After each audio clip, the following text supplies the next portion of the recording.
অবাক করা ব্যাপার হলো সূরা শামসের শুরুতে আল্লাহ তাআলা ধারাবাহিকভাবে টানা নির্বিচ্ছিন্নভাবে 11 বার শপথ করেছেন।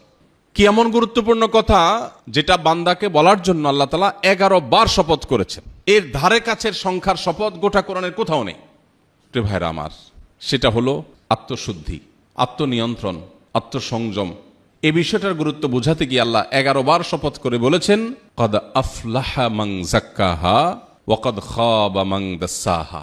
যে নিজেকে পরিশুদ্ধ করতে পারলো, নিজেকে পবিত্র করতে পারলো। তার অভ্যাস ছিল মিথ্যা বলা, কিন্তু সে ছেড়ে দিয়েছে।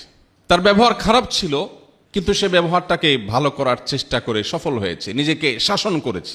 তার মধ্যে লোভ ছিল, মোহ ছিল, সে নিজেকে নিয়ন্ত্রণ করতে পেরেছে। তার বদভ্যাস ছিল মোবাইলে হারাম জিনিস দেখা, সে সেখান থেকে বেরিয়ে এসেছে। তার বদভ্যাস ছিল হারাম জিনিস শোনা, সে সেখান থেকে সরে এসেছে, ট্র্যাক চেঞ্জ করেছে, জাহান্নামমুখী পথ থেকে জান্নাতমুখী পথে এসেছে। কদ আফলাহা মান যাক্কাহা। যে পরিবর্তন করতে পারলো নিজেকে, পরিশুদ্ধ করতে পারলো নিজেকে, নিয়ন্ত্রণ করতে পারলো নিজেকে, সংযম করতে পারলো নিজেকে, আল্লাহ বলছেন 11 বার শপথ করে বলেছেন এই ব্যক্তি সফল হয়ে গেল।